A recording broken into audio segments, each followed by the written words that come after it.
Hello, everyone. Thank you so much for coming along tonight to this event, which takes a look at the landmark exhibition The Other Story, curated by Rasheed Araeen in 1989 at the Hayward Gallery in London.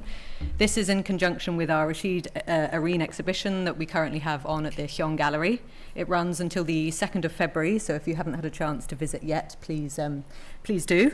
We're delighted to welcome two artists here tonight who were involved in the original The Other Story exhibition. It's a real privilege to have them here in Cambridge with us to talk about the exhibition's legacy and its place in their own work. I'm sure for some of you here they don't need much of an introduction, but I'll just say a few very short words. Keith Piper is an artist, curator, critic and academic.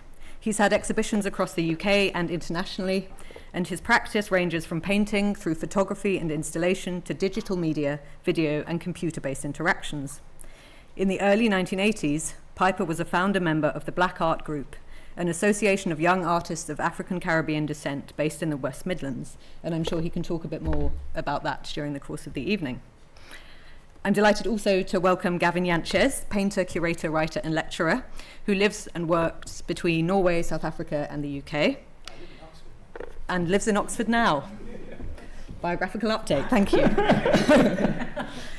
His painting and multimedia practice is rooted heavily in his experiences as an anti-apartheid activist in the 1970s.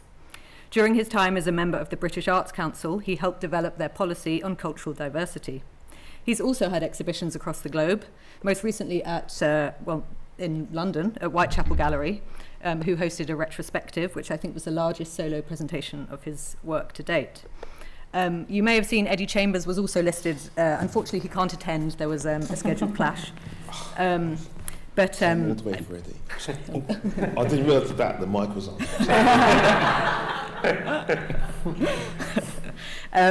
But I also want to welcome the co-chairs of tonight's session, Dr. Saul Nelson, who's a teaching associate in 20th century art in the art history department here at Cambridge.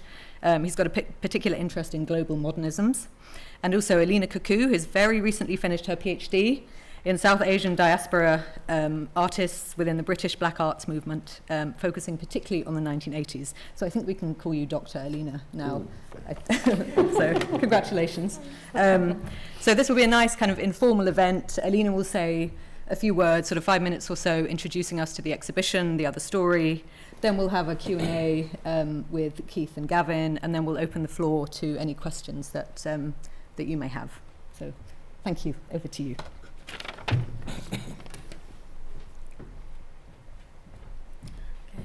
Thanks, Rachel. Can everyone see me over this? I'm quite small.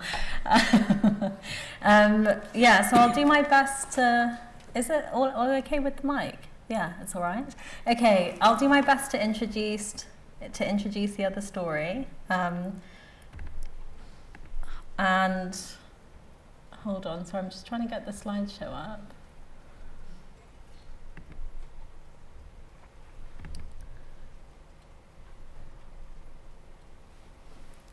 There we go. Oh, cool. Okay.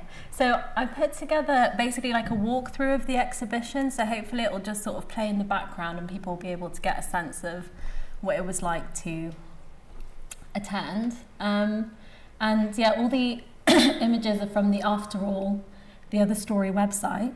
And it has amazing articles as well by Lucy Steeds and Jean Fisher. So I highly recommend this site. Okay, so The Other Story was an exhibition. Sorry, my voice.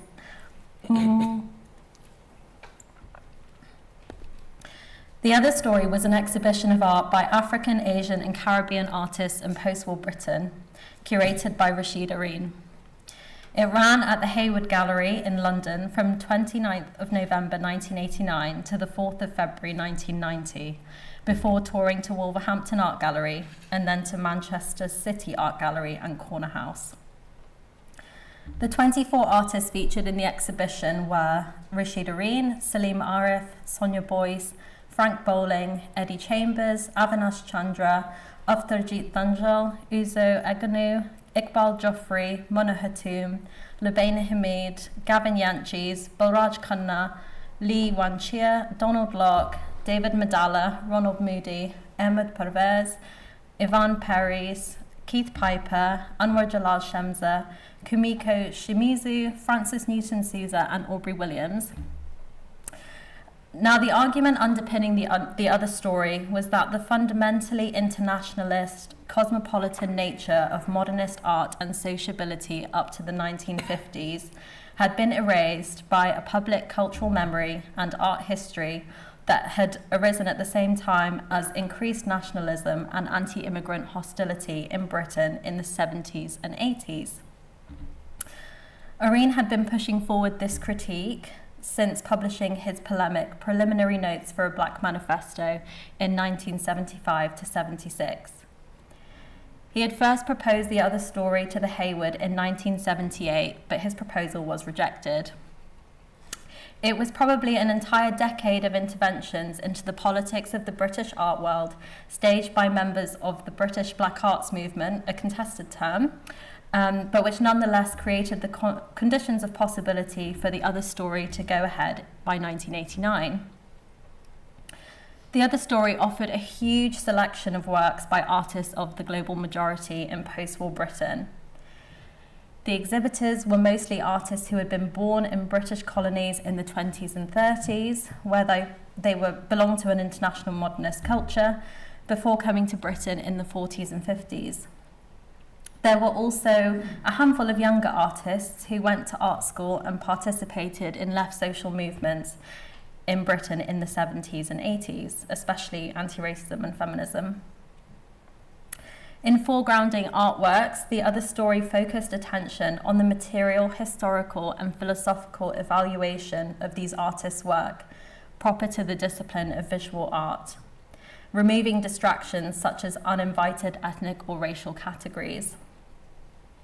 In its largesse, the exhibition demonstrated the sizable contribution of artists of the global majority to the story of post-war British art. However, contemporary reviews of the other story pointed out that it made its own exclusions, and we need not repeat those when discussing the exhibition today. Rita Keegan, Shutpa Biswas, and Homi Bhabha pointed out that only 4 of the 24 artists were women, and all of them were from the younger generation. Sorry, we'll skip forward.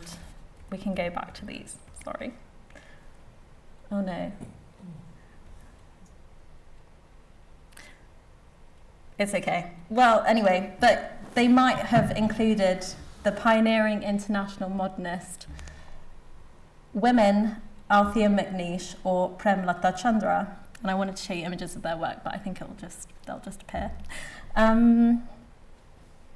Also in 1990, the Horizon Gallery, an independent gallery in London that predominantly showed work by South Asian artists, staged a series of 4 exhibitions titled In Focus, which was a kind of salon de refusé for young South Asian artists who were also excluded from the other story. However, none of this undermines the huge significance of the exhibition.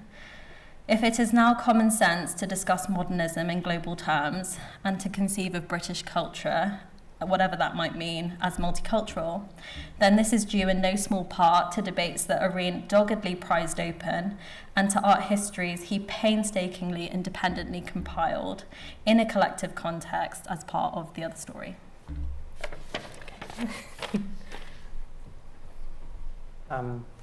Great, thanks, Alina.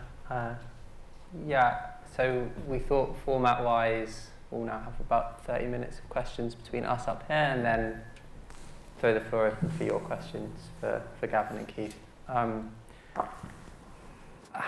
I guess the first broad question for me, I was born in 1992, so this time is history for me. Is like, sorry, I know. But the date seems so redolent, 1989, so a decade of Thatcherism. And I guess, how did the political horizon register at the time when the exhibition was going on? Was there a feeling that this was something that was posed against the kind of political consensus from within, you know, a central London kind of cultural institution, or what debates were being had? Want to go with this one, Gavin? I'm going to do something that old people like myself do, because we've lived through the history, so we remember lots and lots of parts of it, which some of you may not know. And I think it's important for historians to take this into account. I arrived in the UK the first time in 1976. I had an exhibition at the ICA, and at an event like this talk, 3 young men walked into the talk. They were Guy Brett, then the art critic for The Times, the artist David Madalla, and the artist Rasheed Araeen. That was how I met them. I had met Guy Brett previously at an exhibition in Berlin. He came to visit me at my house in Hamburg, where I was living. He was trying to make an exhibition for Hyde Park, an exhibition in Hyde Park on Africa. And he wanted me to help him with that, so I couldn't help him with that. But then I moved, and they came to my exhibition. And that was the first time I met Rasheed, and I asked him then to lay out what the scene in London was like, because I had intentions of returning. I left London and I came back in '82 to live in the UK. And he laid out a history that I was completely unaware of, that since the 1940s, artists had been struggling to get their work recognized, to let the UK institutions add their achievements to the achievements of others who were living in the UK and making work. And I went to, over the weekend, I thought I'd go back to the catalogue. You brought the catalogue with you. And I would ask any of you who have this catalogue, or when you go to this catalogue, to read the preface. Can I give it? Go right The ahead. preface to this catalogue is written, it's on page, well, it's the foreword, not the preface. The preface and acknowledgements. It's written by Johanna Drew. Now, the 3 paragraphs in the middle of that, literally you could write a book about it, because it's the subterfuge of what British art institutions, the established art institutions, were like. Let me explain to you who Johanna Drew was. She was at that time the most powerful woman in the arts in the UK, in fact, in the whole of Europe. She was the head of the Arts Council's Department of Visual Art. She ran the Hayward Gallery. She was in charge of the British Touring Exhibition Network, and she ran the Arts Council's collection. This is a gatekeeper of extraordinary power, who literally everybody who wanted to do anything at the highest level of art had to get past. When I met Rasheed in '76, he told me that he had been writing to Johanna Drew, that he had been fobbed off with, yes, your letters have been filed, we acknowledge the receipt of your letters. And then he got some undersecretary or somebody saying, well, this is not of interest to us. So he wrote back a second time, and the second time he wrote back in anger. And then the chairman of the Arts Council, of the Arts Council's Visual Art Department, a man who was an expert, David Sylvester, who was an expert on Francis Bacon and Henry Moore and a number of other dignitaries, simply said, don't touch this with a barge pole. All you do is giving them fodder to get back at you. So they ignored Rasheed's requests.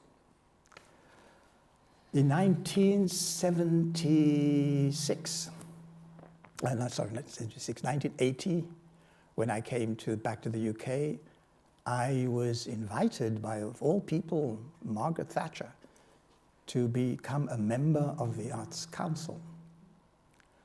But before that happened, and the reason that happened was I had been invited to go to the East Midlands Arts and work with my friend called Charles Washington, who I'd also met in Berlin in the in Berlin Africa Festival. He came to Berlin with Guy Brett, the two of them. I met them in Berlin.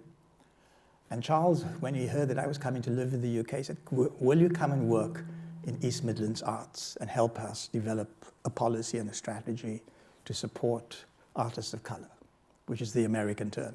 He's Washington, he was from Washington, DC. And he invited me, and I went up and I worked with them. But the important thing that happened there was the director of the Regional Arts Council was a man called Anthony Everett, who became the Secretary General of the Arts Council and was responsible for me being invited by Margaret Thatcher to join the Arts Council. And Anthony and myself made one of the big important events in the East Midlands. We created a conference, and we made the conference speakers conditional. They had to come from the gatekeepers. They had to come from the Arts Council. They had to be Arts Council representative of senior position, and we would cancel the whole conference if they did not stay, promise to stay for the whole day. Because what happened normally was they'd come and present a paper, spend 10 minutes giving us the blah blah, and say thank you very much, get back in their cars and drive off to wherever they came back to from London, back to London. So I made it conditional that they had to stay. And at that meeting, in one of the coffee breaks, Anthony Everett came up to me and said, come and watch history in action. And I said, what's happening? And across the room, by the coffee table, stood Johanna Drew, and for the first time, she met Rasheed Araeen. Face to face. And that is the beginning of this exhibition. That's the real story behind that. Because what Johanna then said to Rasheed was, come and see me. I know you've written to me, but come and see me, and come and meet the chairman of the arts division, who was this very, very powerful man called David Sylvester. But David Sylvester's time had run up, because when I got appointed to the Arts Council, other members of the council were leaving. You serve on the council for 6 years. David's time had run out. So I was appointed along with Sir Roy Strong, and Sir Roy Strong took over the chairmanship of the Arts Council, and Sandy Nairn became the head of the Arts Council's Visual Art Division, which took one arm, one of the stools away from Johanna Drew, and placed it in the Arts Council with Sandy Nairn. So Johanna just ran 3 departments instead of 4. And it was the pressure from both Sandy, Roy Strong, and myself on council that we could persuade the decision makers, the gatekeepers at the Hayward Gallery, to listen to Rasheed so that he could make this exhibition happen. And to underline the frustration and the misinformation and the lack of knowledge, read the first 4 chapters in the acknowledgements of this catalogue, because it is a clarification of what the Arts Council had tried to do in the past, which was to ignore this. One forgets, the Arts Council made policy decisions for the nation. They made policy decisions on how public money, millions and millions of pounds of public money, were spent to support culture and cultural institutions. So if you did not get support from the Arts Council, you would get the pennies that dropped off the table, but you would not get substantial support. So when I joined the Arts Council, my intention was to take that practice of putting things down at the bottom. You can pick up the dregs and saying, no, we're sitting at the top table and we are demanding some equal share because we are taxpayers. We pay taxes just like everyone else, and we are entitled, just as everyone else, to receive the support that the Arts Council gives to other institutions. The Hayward project, which ran by Johanna Drew, took up something like 45% of the Arts Council's grant, general grant, towards visual art. She literally controlled the largest chunk of money that was given to regional galleries. There were 12 at the time, the 12 regional galleries. She decided with her committee who gets money and who doesn't, which projects could be financed and which projects could not be financed, which policies were to be followed and which policies were not to be followed. This was the power of the gatekeeper, Johanna Drew. She was a lovely person. I loved her to death. She was a great lady to work with, but she had been raised in a different time with a different perspective of the arts and what was supposedly good art. She had no knowledge of what was happening in Asia, in Africa, in Latin America, even though some of the most prestigious artists from those regions lived in the same town she worked. They lived in London and worked in London and were practicing in London. And this is what Rasheed outlines in the first 40 years from 1945 up to the 80s that he outlines in his book. That's the backstory. So I don't know if that helps you. That's amazing. That's amazing. Yeah. And that's the first time that I've heard a lot of that detail. Yeah. It's absolutely fantastic to kind of give a foregrounding of the kinds of things that were happening. Now, believe it or not, I mean, I know it's hard to kind of believe, I am actually substantially younger than that and Gavin. And in terms of that timeline, I mean, 1980 was when I completed my foundation course just after A-levels, and then went to Nottingham. And the first person, or one of the first people that I encountered in Nottingham was actually Charles Washington. Yes. He came into our flat and was talking, and I was saying, who is this guy? And so I didn't actually realise that there was that connection. Yeah. But at that point, I had already met Eddie Chambers, the absent person in the room.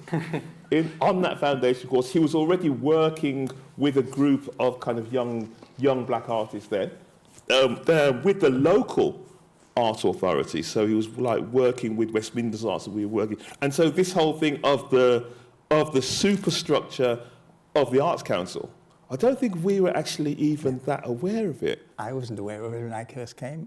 At that time? I literally discovered this when I was asked to sit on the council, what the structure of the arts was in the UK. I had some kind of notion about it, but I didn't actually know the intricacies of how this actually functioned. That the Arts Council had panels and divisions, departments, and each department had a head, and each head of that department had a chair, and the chair was the actual councillor. So when I came to the Arts Council, I didn't get a department. I actually got the task of helping the Arts Council write a policy document on multiculturalism, on what I then called cultural diversity, because they had tried and failed hopelessly.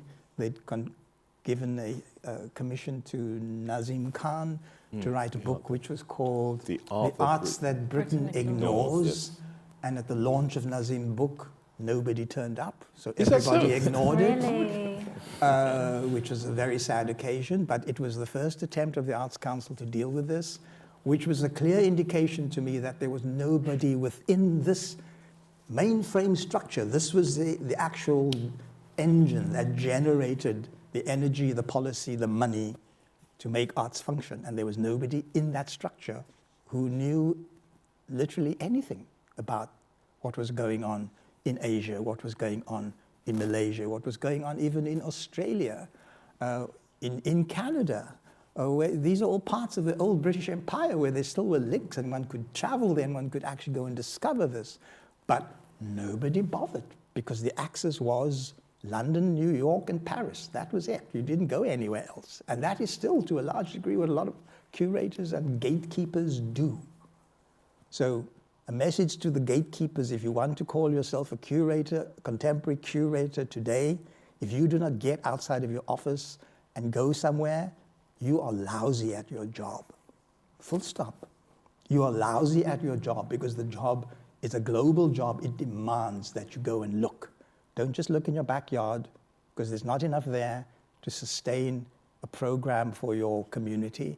There's a lot of things in your community that you should be aware of, and it doesn't reside here. It resides thousands of miles away sometimes. So sorry, I broke into... No. But there is this other thing. I mean, that is all really fascinating and essential to understand the kind of superstructure of arts funding. However, as a kind of 20-year-old artist, like in an art school, to kind of get a sense of kind of what I was aware of and how I became aware of that stuff is actually also a quite interesting story, I think, because we often hear, and it was actually the case that for isolated young black artists in the early 80s in art school, there was no sense of influences, of examples of kind of black art practice. But interestingly enough, when I was a first year, one of my tutors, having had a tutor, and I was trying to make this work, which was political, etc., etc. In the next tutorial, he brought me in a catalogue from the Edward Gallery of Gavin Jantjes. Oh. And so Gavin Jantjes, those incredible, the incredible silkscreen things were hugely influential. That was one of the first things that artists of my generation saw. You as an artist making that art of work. The other essential link, which is really surprising because it came from a tutor, but not a tutor, a visiting tutor who came in to kind of look at our work at the end of the sheet. It was the external examiner. She came in and she looked at my work and she said, oh, you have to meet or you have to look at the work of Rasheed Araeen. He runs this magazine called Black Phoenix. This was Rose Garrard. I don't know if you're aware of the work of Rose Garrard, fantastic artist. She's passed away, unfortunately. Really, but a part of that moment. So as an artist operating in London, she was well aware of Rasheed's work and well aware of those kinds of things. And so that's how I first heard about Rasheed. And that was like 81, 80. I've Eddie Chambers, who's always connected with everybody, obviously already knew Rasheed because at the time, as the Black Art Group, we were beginning to kind of put together an idea for what we call the first National Black Art Convention. We wanted this to kind of be a conference where a whole range of black artists could come together and have conversations about practice. This happened in the university, not the university, in the Wolverhampton Polytechnic. They weren't universities then. The Wolverhampton Polytechnic in October 1982. It was actually, in retrospect, it was a fantastic event because there were so many people there. Fran Bolin was there, Lubena Himid, I think Jonna Comfort was there, Sonia Boyce. You know, it's actually really famous now, or it's often cited as the place where because Claudette Johnson, amazing Claudette Johnson, up for the Turner Prize now. Mm-hmm. Claudette Johnson did an incredible presentation about her work in front of Lubena Himid and Sonia Boyce, etc. And after that, those black women artists went off and had their own seminar. And out of that moment, it said that those kind of connections were made, which then led to the line of the thin black line, etc., etc. One of the other really interesting things which happened at that conference was that the keynote was given by Rasheed. And if any of you can, it's actually online now. If you go to the Black Art Group Research Project website, there's a recording of Rasheed's paper. And it's really fascinating. I was listening to it a few nights back in terms of how, at that stage, he was already beginning to articulate some of the kind of founding dilemmas or thoughts around how we could distance ourselves from the kind of presumptions of ethnic arts, that we should be making arts that were somehow connected to our heritage, and how we needed to reinforce the fact that we were part of the contemporary arts mainstream, that we had a relationship with modernity and the modern artism. He was also a very strong advocate of a kind of non-ethnic definition of blackness. So he was very much arguing that blackness is a political term. And he makes a very, interesting set of arguments around that.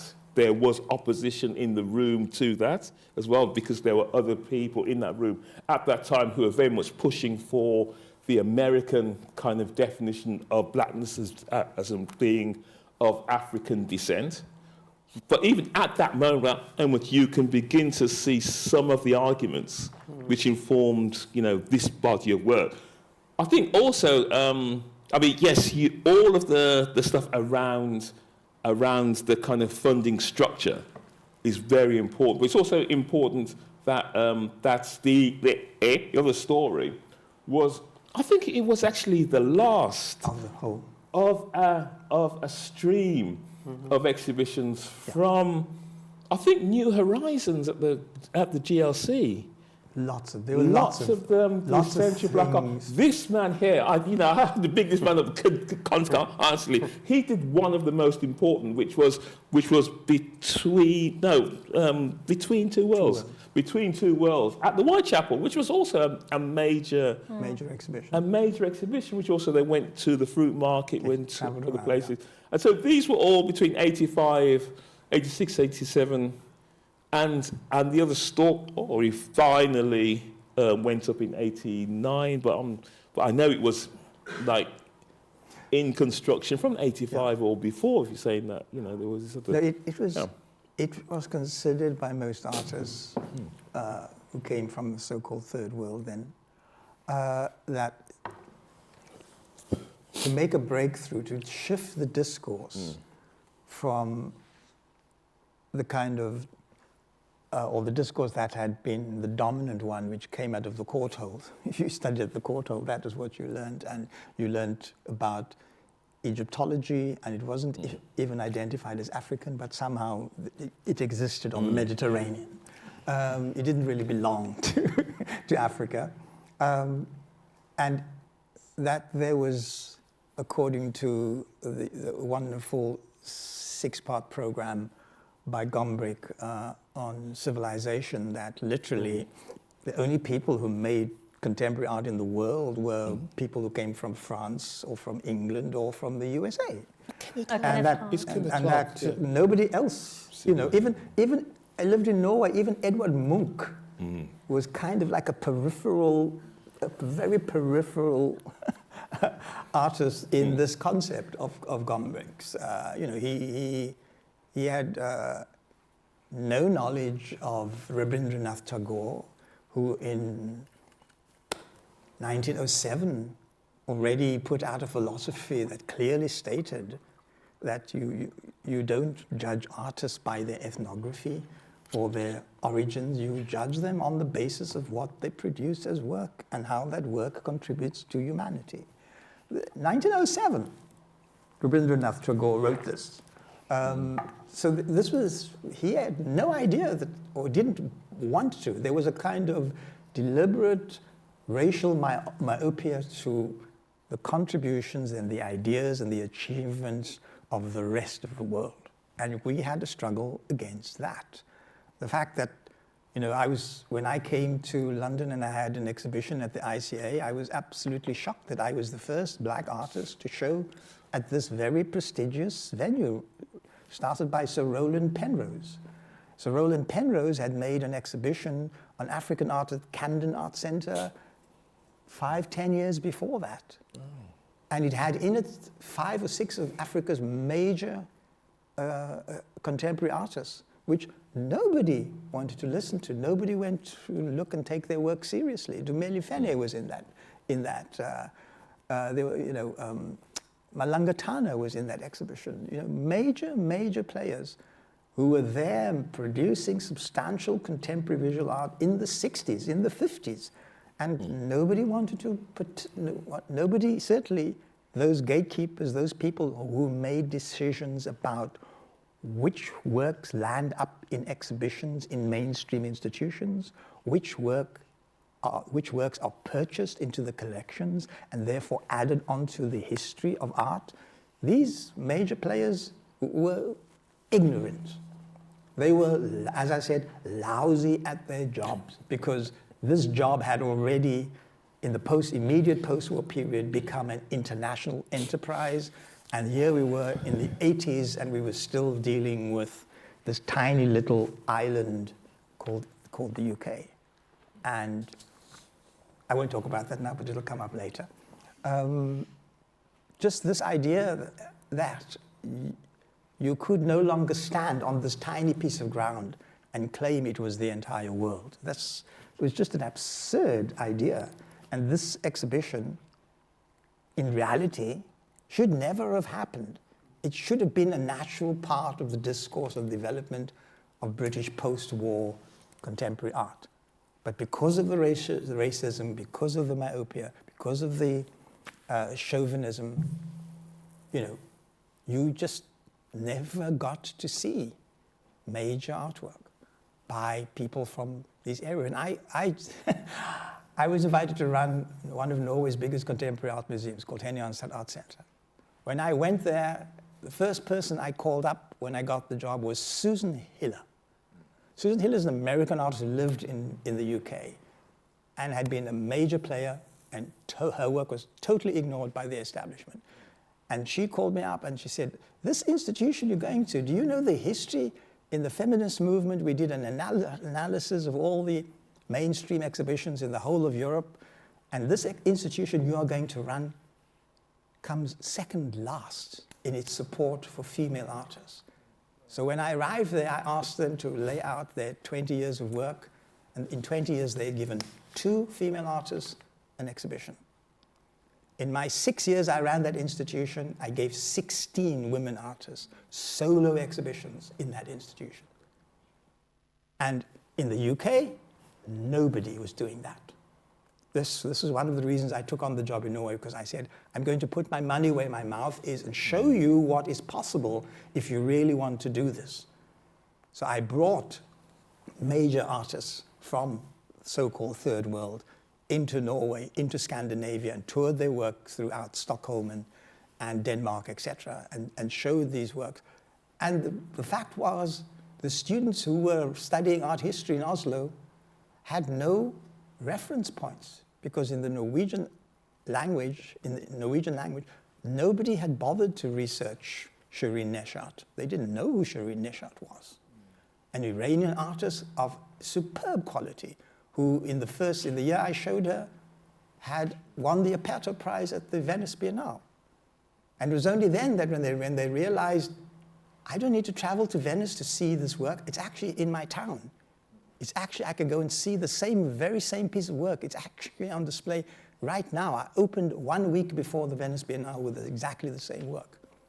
Nobody in the Hayward, nobody in the Serpentine, nobody in the Whitechapel has yet, to my knowledge, given Shireen Neshat a solo exhibition. Is it so? No. But she's major. Yes. Yeah.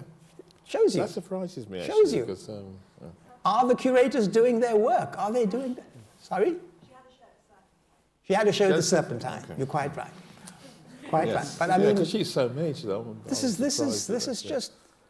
just crazy. I mean, Susan Hiller hadn't been given a solo exhibition, but yeah, she got a solo exhibition that same year because I saw it in Tate, Liverpool, and it was the best exhibition I saw that year, and that's the reason I called her. I said, I've now got a house, I can make exhibitions. The first exhibition I'm going to make is with you.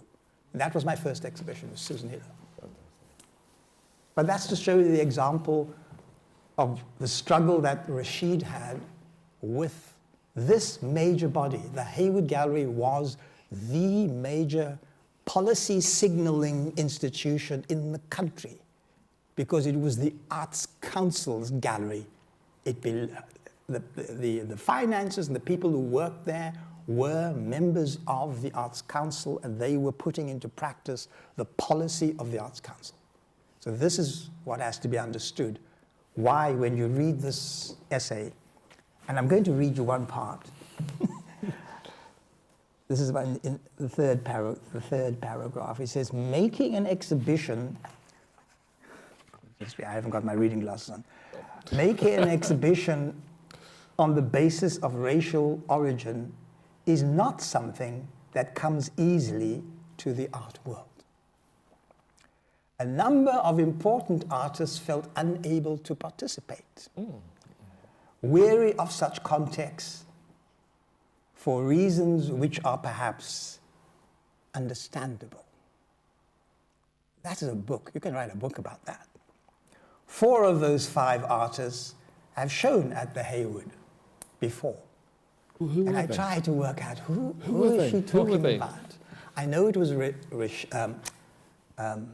Kapoor. Anish. I had a long discussion with Anish about this, why he didn't show. Shirazeh Hosiery was the other one. River Mystery? No. Kim Lim. Kim Lim was the 3rd one, and I can't think who the 4th one was. If anybody could think of who the 4th one was, I can't remember. But I know definitely Anish was asked. I had a long discussion with him, and he decided in the end to listen to his gallerist and say, no, I'm not going to do this. I won't be part of this exhibition. And the exhibition, as you look at it, because of the differences in the work, it's a kind of a mishmash of styles and stuff. So it's a kind of as some would say, a dog's breakfast. It was of a an survey exhibition. show. But it was a survey show. Yeah, and that's what it was called. But we did not need, at that moment in time, survey shows, because we had had the survey shows prior to the Hayward doing this. We had had the That's what was the last one. It was the last one. The last it was one the of that literally last. At series, that yeah. point, after this, a lot of artists just said, no more survey shows. I will not be a part of yet another survey show. You give me a solo exhibition and show my achievement, or you don't. And if you show the work, for God's sake, if you're a buying institution, buy it into your collection. I was amazed. I went to the Tate a couple of months ago, and they had a small room on Balraj because he passed away, and they did a small little dedication to him. And in there is the same work that was in this exhibition. And the Tate up to today has still not bought that work. It is perhaps the best Balraj Khanna painting that he ever made. And they bought 2 small little pieces. So I wrote in the letter to the Tate and said, I'm complaining about the fact that you are still, up to this day, ignoring the talent of Balraj Khanna. This was a master painter from India, a master. Not only was he a painter, he wrote poetry, he wrote wonderful books, highly intelligent man, and completely ignored. Completely ignored. He was the only artist in the Arts Council collection when I joined the Arts Council. I looked at the collection, there was one black artist, and that was Balraj Khanna, and that picture is still the picture that the Arts Council very often puts up on the walls, one of his kite pictures. That was the only picture the Arts Council had put into its collection. They had, we try and think of the amount of money.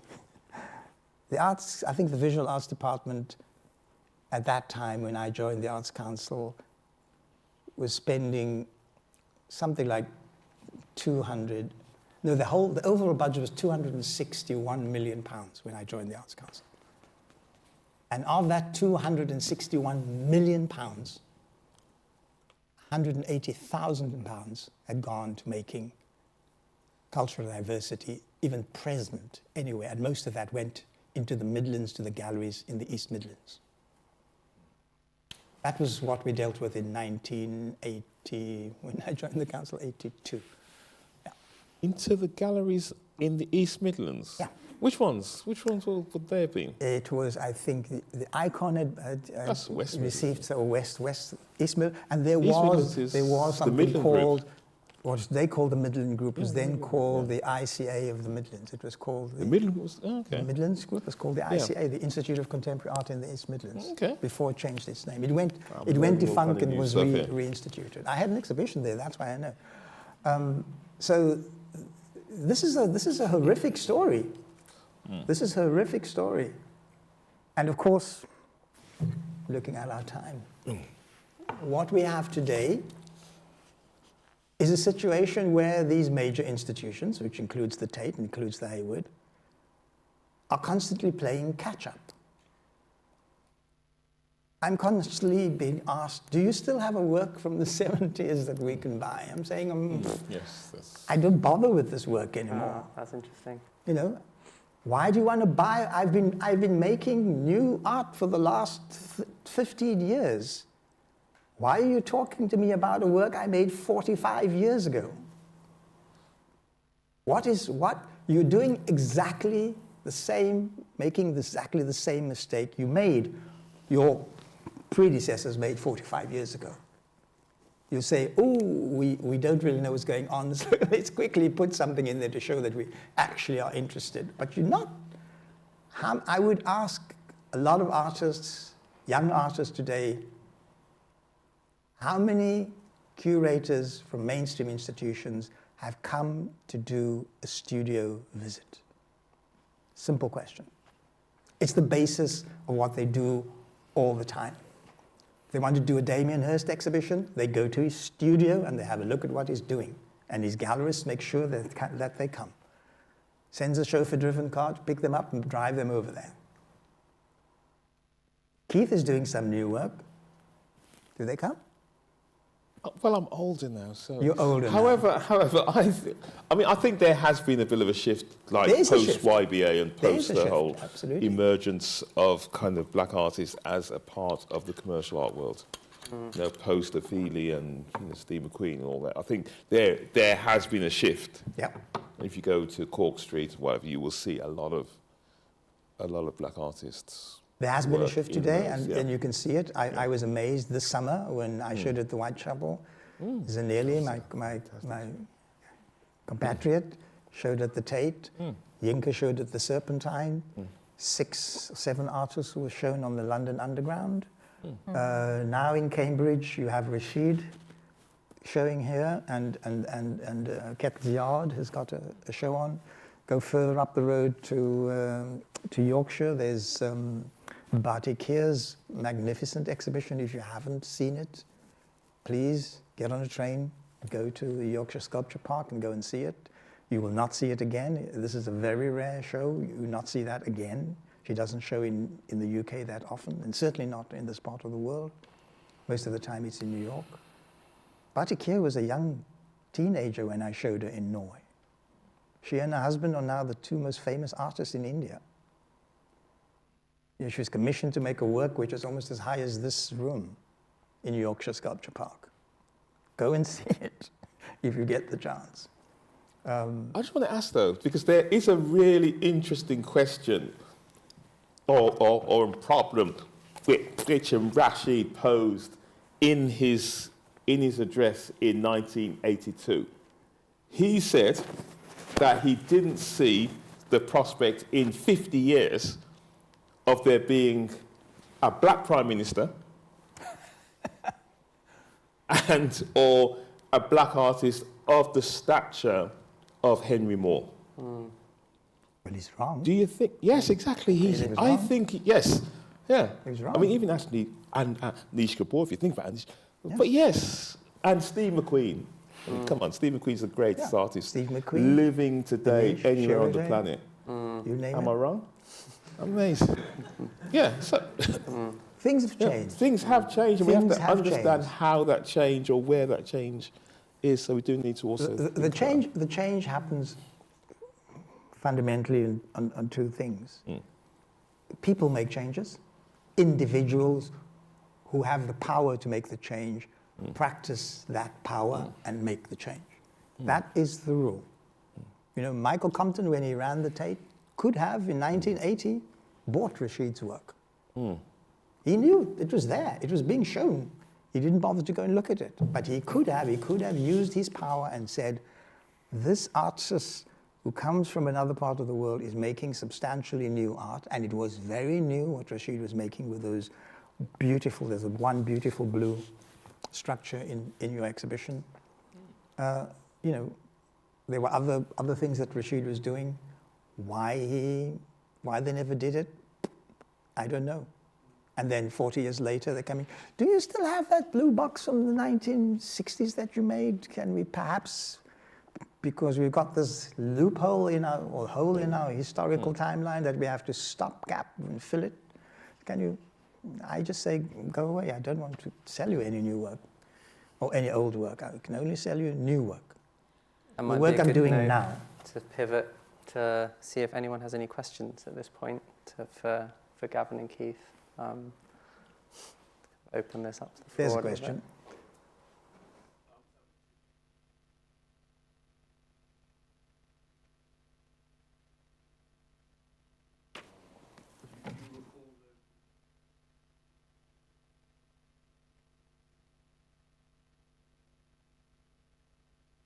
Brian Sewell, that's what he did. Brian Yes. Sewage, as I used to call Brian, it. he did that. Oh, Sorry to say that. that was his trademark. Influence? I don't know if...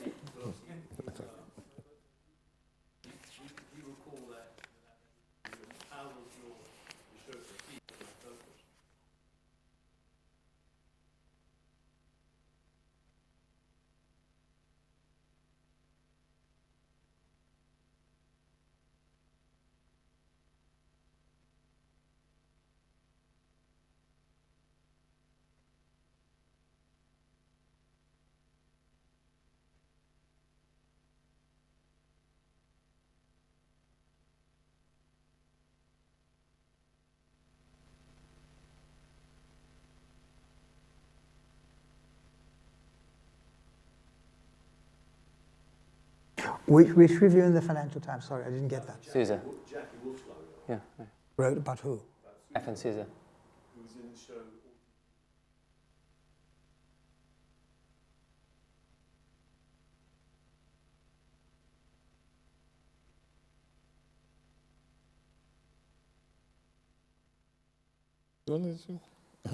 Yeah. No, I think Brian Sewell was... He was always like that. No, it was a deliberate... There is a deliberate form of attack that critics who want to uphold this tiny little world that I mentioned early on and say this is really where everything happens and everything else outside of it is irrelevant, is that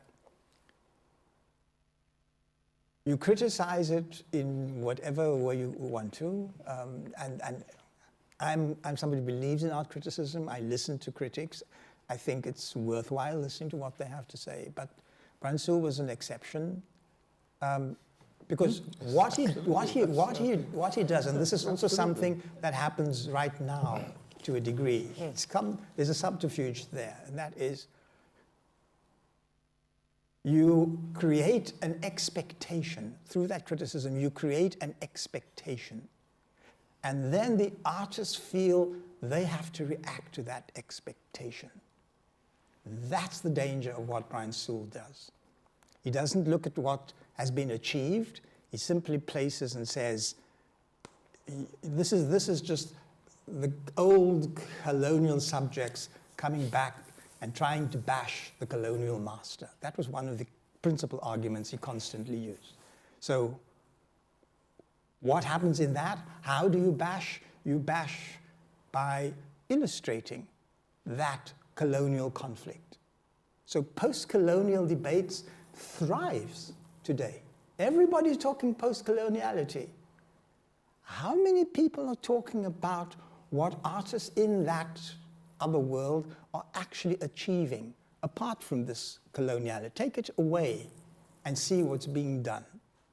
One example is, how do you address William Kentridge, who comes from that so-called second or third world? He's perhaps one of the most productive contemporary artists on the planet, and you talk about him in a different way than you talk about Nicholas Slobo, who also comes from the same town and is producing substantial, wonderful new work. But nobody wants to talk about Nicholas Slobo because they don't want to get engaged with a gay Zulu man who is making the most magnificent constructions and has wonderful ideas about visuality, sensibilities. They don't want to go there. You don't want to talk, so you'll talk about Nicholas Slobo as a Zulu, but you won't talk about William Kentridge as a white South African. What he does, it just happens. There's no discourse. Only one person has ever, to my knowledge, attacked William Kentridge. That is Waldemar Janusek, and he attacked him for being anti-Semitic. But he's Jewish. Yes, he called William. He called William Kentridge's Crazy. character. One of the characters in his early films is the what's the person's name? Yeah. Sorry. Yeah. And he simply said this work is anti-Semitic. It's attacking a Jewish businessman for being a Jewish businessman. A businessman who was exploiting black labor, living off the investment in the gold industries in Johannesburg, what William was illustrating. And William was making a story about a mythical person. But Waldemar thought that he was being anti-Semitic. That's the only criticism in terms of that kind of racial, cultural divide that exists in the art world. But Nicholas does something weird. It's like, we don't really know what this is. This is the gay world. We don't really go to this world. We don't know what it exists, how it exists in Johannesburg. You know, when I met Bhartiya and Subrat Gupta, the first thing they did, they took me to the marketplace in New Delhi. They made me spend a day in the marketplace because they said, this is where our work springs from. This is where Subrat work springs from. All those, galvanized utensils that he uses to make his sculpture with. He took me to the shops. He showed me the work, said, this is the raw material for my work. And you have to understand this if you want to understand my work. That was an amazing experience. Nicholas Lobo you'll take it to a gay bar in Johannesburg. Who wants to go there if you're not gay? If you're a curator and not gay, not that there are many gay curators, but I don't think they necessarily want to go to a gay bar in Johannesburg. But you won't understand the sensitivities of this artist unless you experience that moment, which is what his life is about. And I do apologise because I kind of passed it on. I passed your question on to Gavin because I don't have much to kind of say about that because a long time ago, I kind of made it a point to completely ignore critics in newspapers. I just don't read it. Maybe because I've been attacked so often. But I don't. You got attacked for attacking Margaret Thatcher. Brian Sewell went at you because you attacked Margaret Thatcher. Yeah. That's something to However, be proud of. Yeah. Really, what you said about critical conversation, you know, between artists, that is so important, and that is sums up which we need to engage with. But the kind of listening to or giving too much weight to what, you know, Brian Sewell or whatever says, I'm not interested. But I do want to have that kind of conversation amongst artists about what are we making. I think that's the important one. Thanks. Other questions? Yeah, Nick? There's someone back there. Yeah, come on. Oh. After, yeah. You and No, you. okay, sorry, Andrew. I was someone Uh, that knows the other story program. Think that Oh, Nick, a mic is coming for you. There's a mic coming so people can.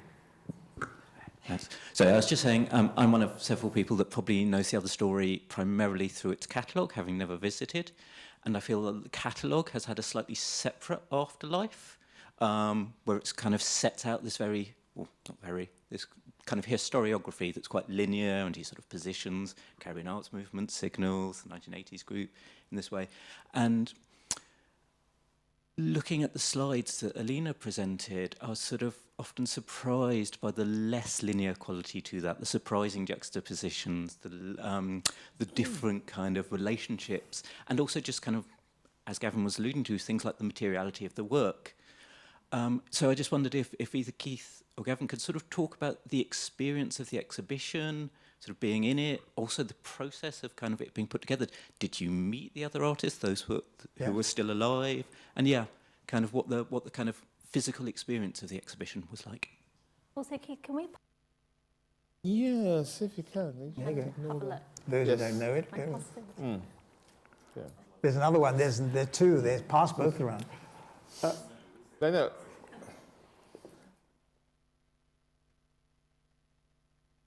And I'm going to give a really satisfying answer to that, because like you, even though I was there, I was around in 1980 something or other. I have very little recollection of this exhibition. I don't think I was that involved in the hang or anything.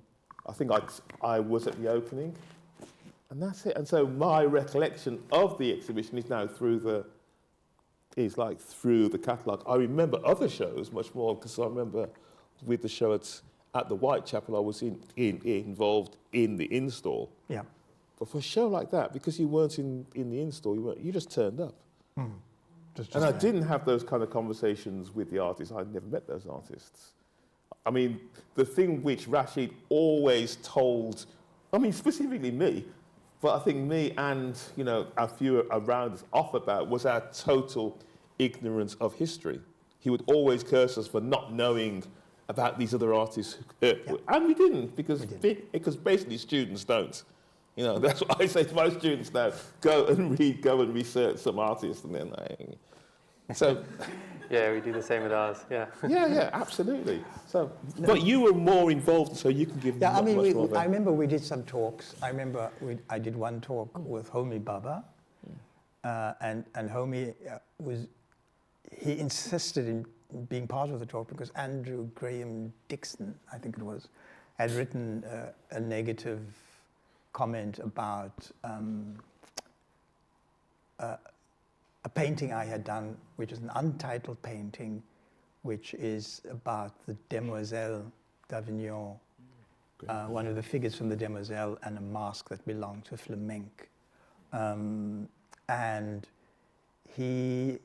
all that he was willing to say about that, oh yeah, so now you can just say Africa or European modernism stole something from Africa.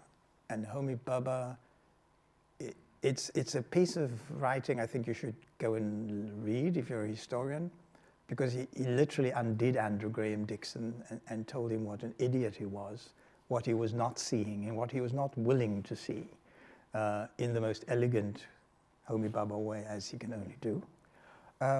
Simply saying you've missed the boat. You're not actually recognizing the interconnectivity. This is not a situation of combat. This is a situation of interplay, of exchange, a give and take between one established artist and one artist who is emerging. And there is a give and take, as there's been give and takes throughout art history between artists. You know, Picasso made works about the most important Spanish, Goya and others. So there's constantly been this dialogue between artists. And this was a dialogue that I had created. And I created it primarily because of an exhibition in New York called, what was the big, William Rubin's big exhibition, Primitivism, 2-part catalog, major review of the influence of so-called primitive culture on modernism, Western modernism. And my reaction to that was this particular painting, which has been exhibited, even though Andrew Graham Dixon thought it was bad. Picasso Museum didn't. They've exhibited it twice.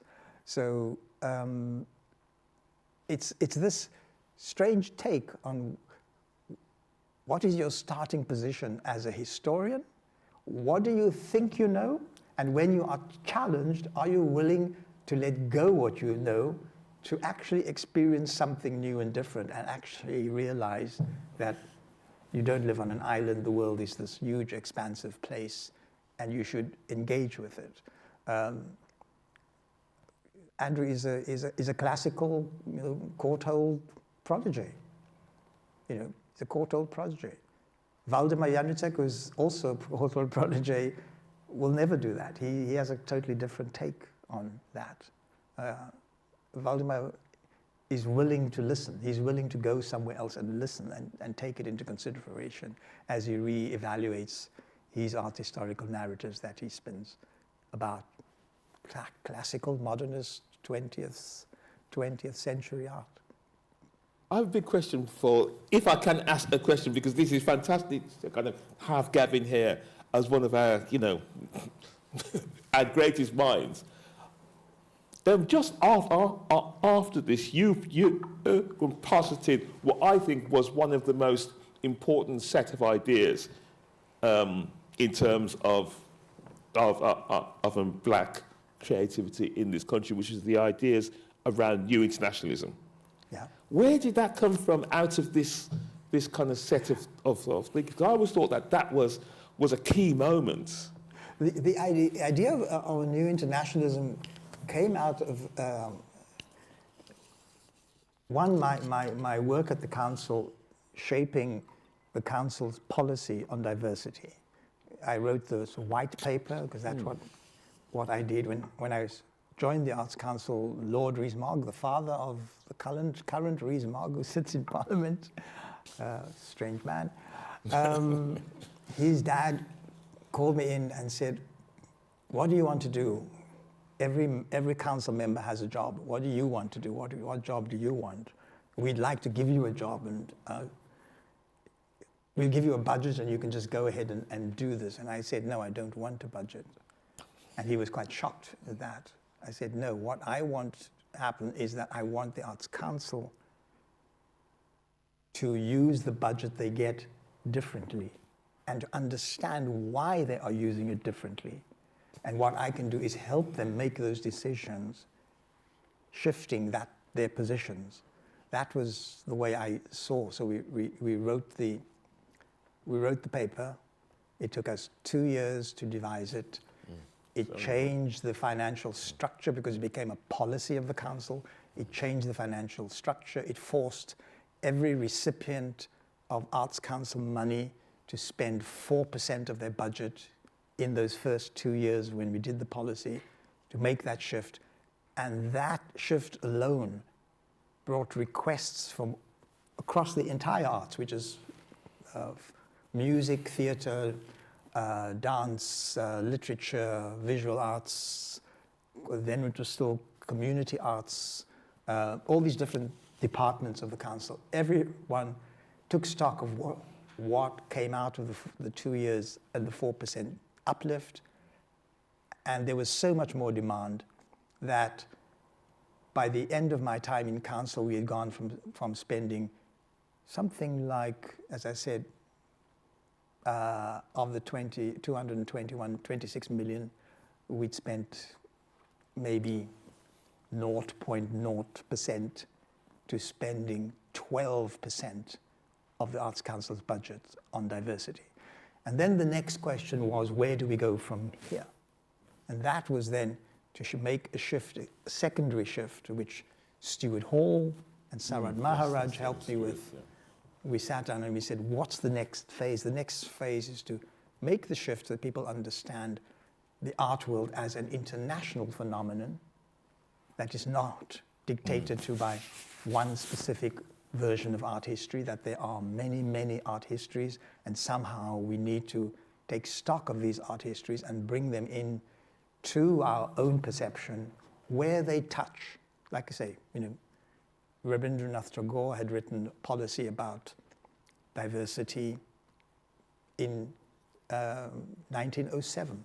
Nobody was actually taking that and actually, is there any value to that you can bring forward into the 21st century and make it work?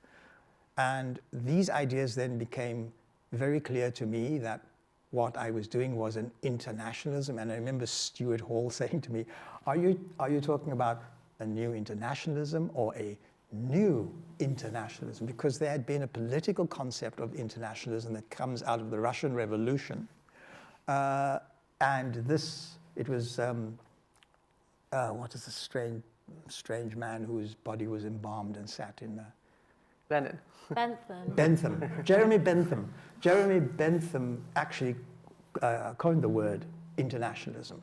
And he was talking about it in terms of law, that you could make laws apply across nations, that there were principles in law that you could apply across nations. So if we could find a series of principles in art, in visual art, that you could apply across nations, we would have an internationalism.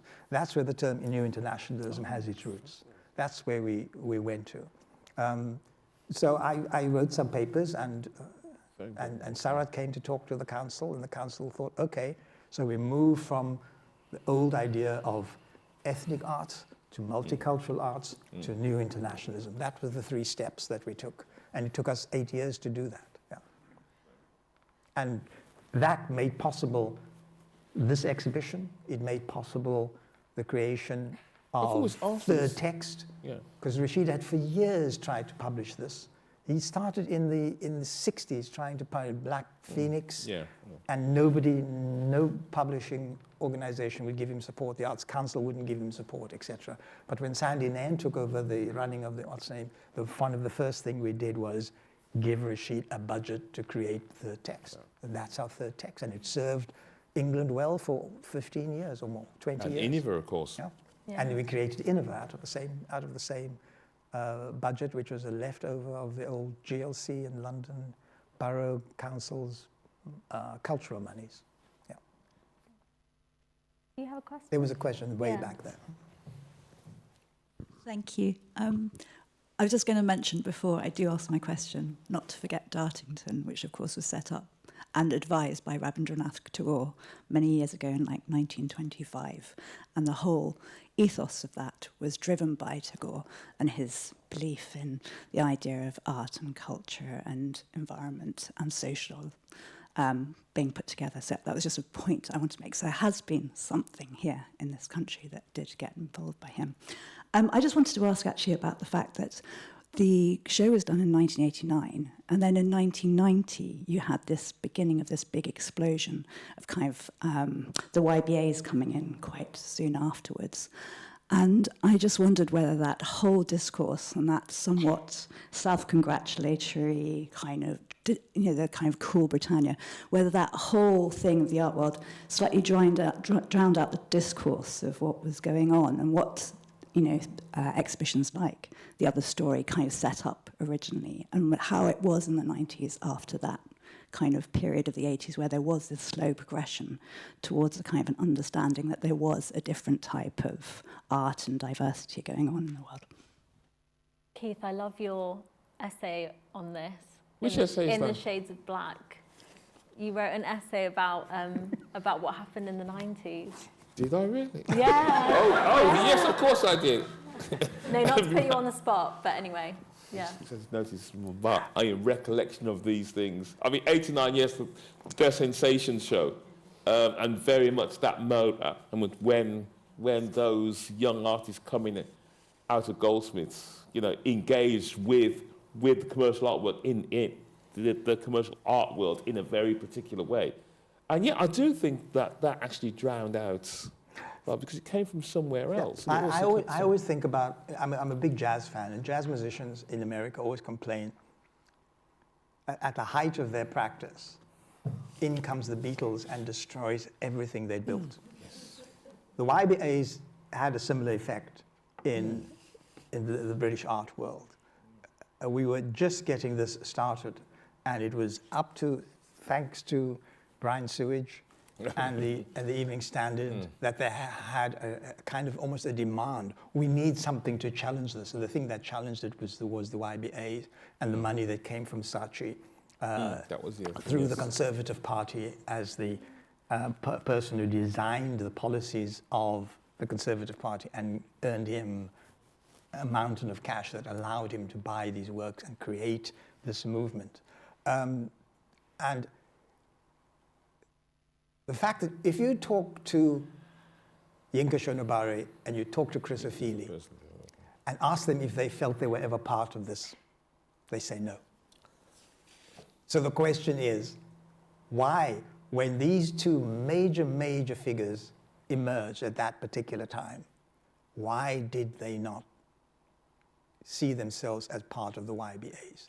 They got dragged into the odd little YBA show, particularly internationally. If you see YBA work exhibition in France or in Italy or in Germany, it always includes Yinka Shonobare, it always includes Chris O'Feely. But in the UK, not that. But what was the major show at the Royal Academy where they actually used... Sensation. Sensation, where they used the Chris O'Feely as Yeah, exactly. No, they actually used the Marcus Harvey here, and they used the Chrysophylle in the States, in New York, as the kind of way in which they could hook in the press and get lots of... So I think they were part, and that book by Matthew Collins, where... And Chrysophylle was actually central to that book. Is the picture of him in there with his capri. Everything. So he was very much a part of that moment. So I don't know. I think Yinka is slightly aside, as was someone like Mona Hatoum, who was also sometimes included in that moment. But I think Chrysophylle was central to it. Also, even less well-known people. I mean, I've had conversations in the past with like Amanda Holliday and like Virginia Nimmock, who was like in the same year at Goldsmiths as Damien Hirst and all of the YBAs.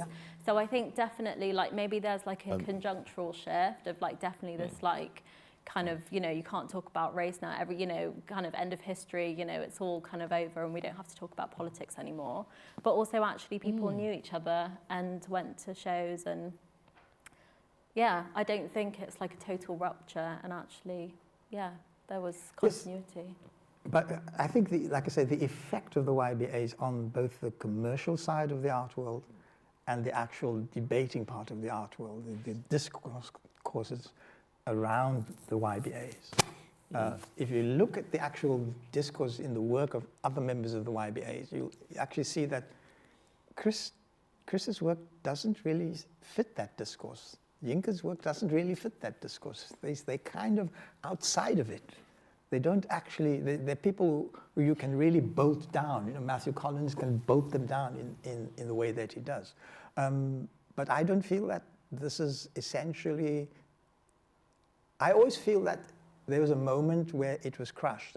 And there was also, I mean, I was talking to Sarod Maharaj recently, and we were talking about the notion of a multicultural Europe and what it means, and how David Cameron just said multiculturalism is dead. It doesn't work. Forget it. It's not going to happen anymore. That was literally the next phase for me. The YBAs was like the Beatles coming into jazz, and then the next was the politicians saying multiculturalism is dead. So anything related to multiculturalism doesn't work. This is one of the things why in the demise of Innova, when the new chair of the new Minister for the Arts, Lord Gowrie, on the day we actually launched Innova, said to Nick Sirota, you've got to take on this, we're going to get rid of this in the Arts Council. He became the chairman of the Arts Council.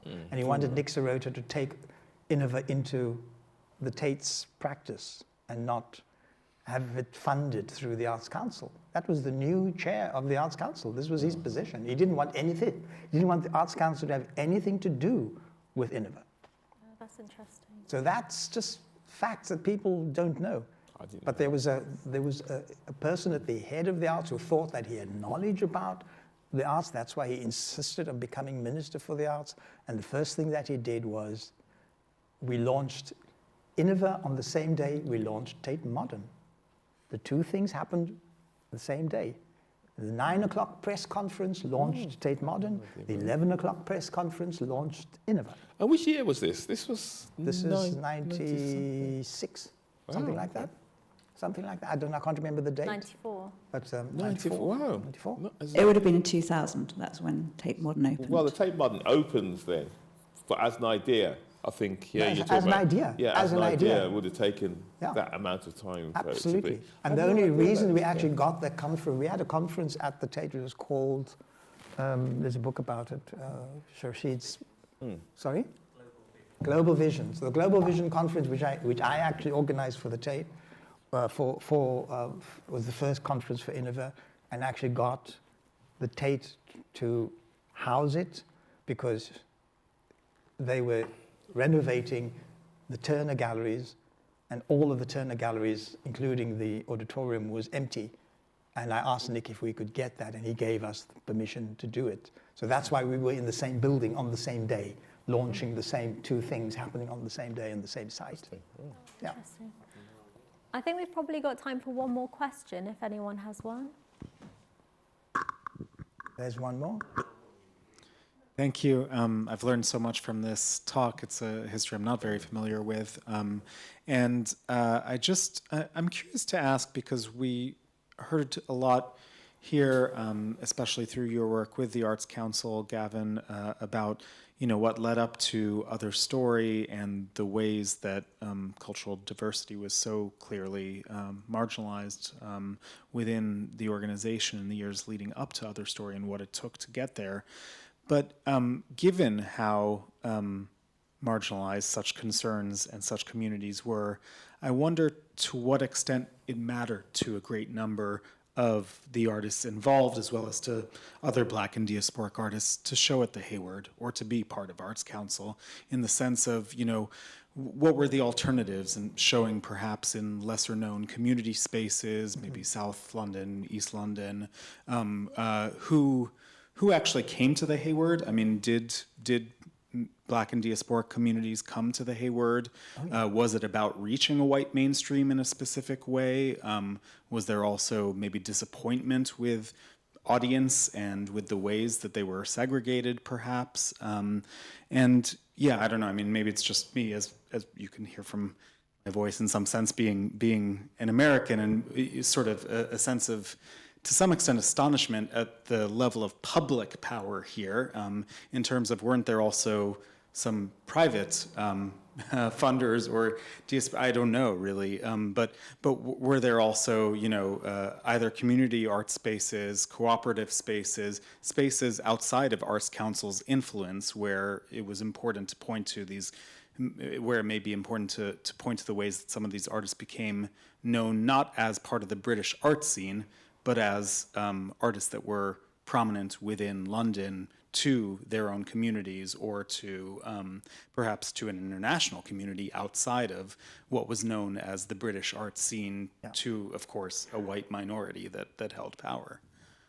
I think for a lot of, particularly in the US, a lot of US curators, young Black curators in the US, for the first time, had an insight into what had happened, what the history of British arts activity had ignored and was now suddenly recognizing.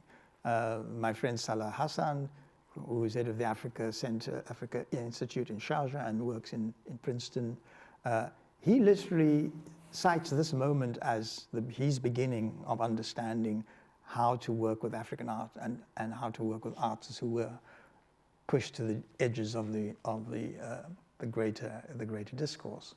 I think that a lot of the artists who were in it, let me first say this, I don't think there's an artist, if you gave them the choice and said, would you like to show in a church hall, or would you like to show at the Hayward Gallery, would say, no, I really want to show in the church hall. I think no, every artist wants to show in the mainstream because they think they have achieved something, they have produced something that should be appreciated at that level, because that level is a different level to what happens in a church hall. So there is this first demand of artists. We want to be seen where we can contribute substantially to the discourse and to the history. That's the first thing. So a lot of artists who participate, if you actually look in that, there are now 2 Turner Prize winners in that exhibition. Is it 2? The Bainers won it. Veronica wasn't in it, but Sonia was in it, and Sonia won the Aperto Prize, and she got shown at the Venice Biennale. That's the other big shift. Christopher Feely got an opportunity to show at the Venice Biennale. Anish Kapoor got a show at the Venice, not in Venice. Anish Kapoor got a major show anyway. The Royal Academy. No, that was many years later, but I'm talking at that particular moment. This exhibition helped a lot of artists profile in the world. A lot of artists were then being taken up internationally. Certainly, a lot of the people I was working with in Scandinavia, in Sweden, in Norway, in Finland, in Denmark, were interested in finding out, how do we get hold of Yinka Shonibare? Where is he? How can we do this? How can we get hold of Rasheed Araeen? When can we show it? So this was important in that regard. And in the US in particular, I have not yet in my life had a major exhibition in the US. But I have had more curators from the US coming to visit me in my studio than I've had UK curators come and visit me in my studio. And they all mention this body of exhibitions, which is not just The Other Story, but the show we did at the Whitechapels, the show we did in Liverpool, the shows we did in East Midlands, the shows we did in Bristol, all these small shows that try to push this idea that there is another activity.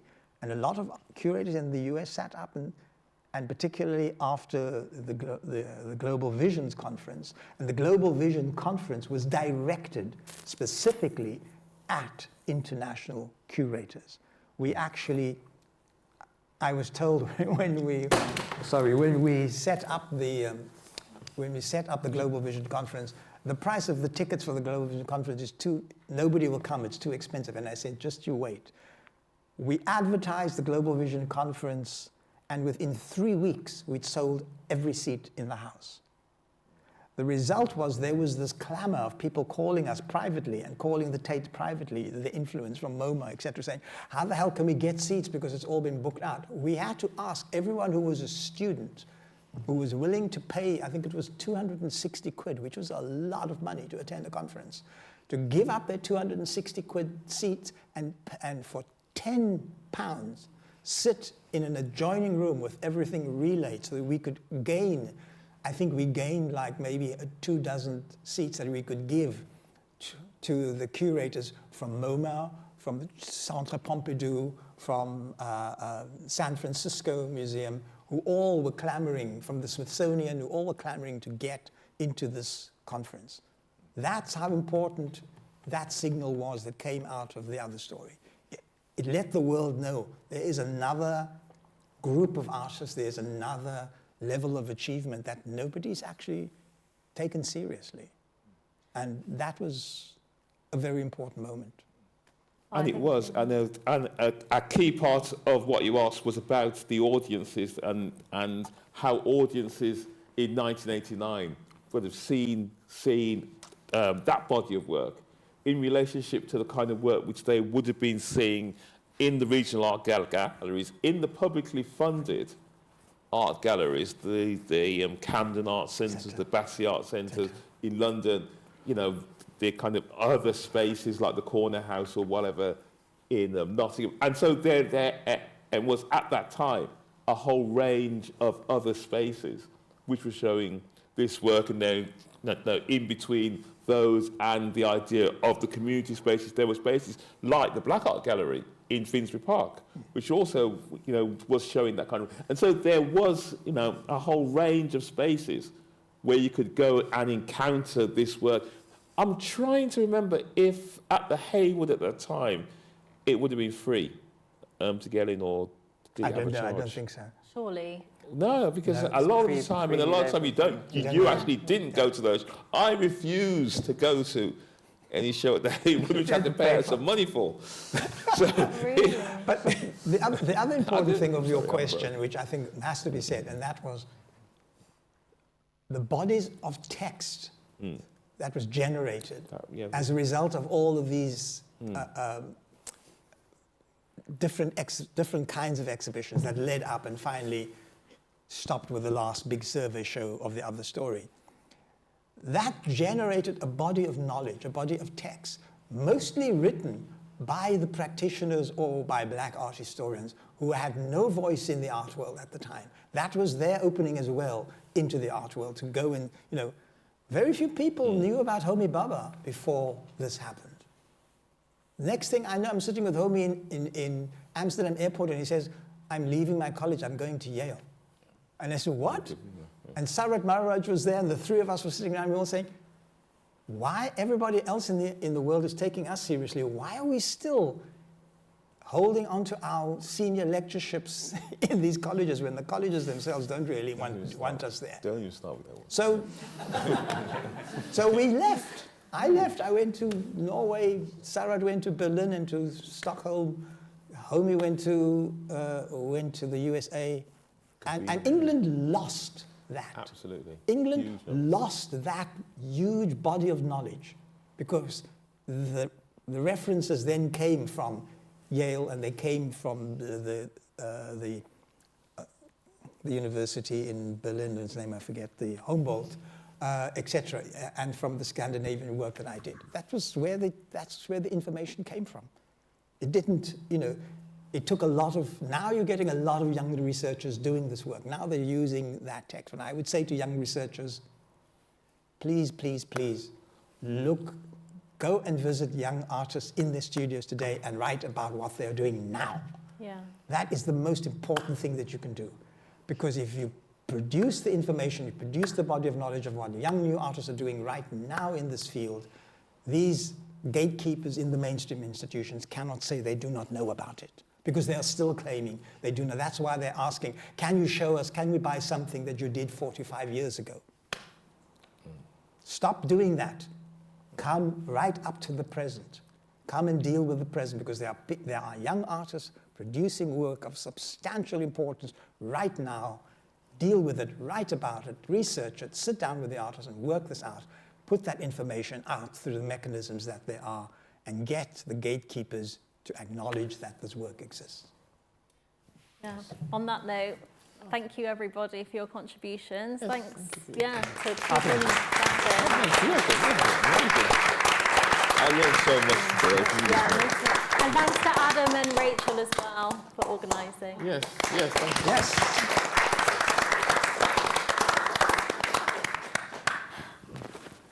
A drink. I need a drink. Great. Thank you.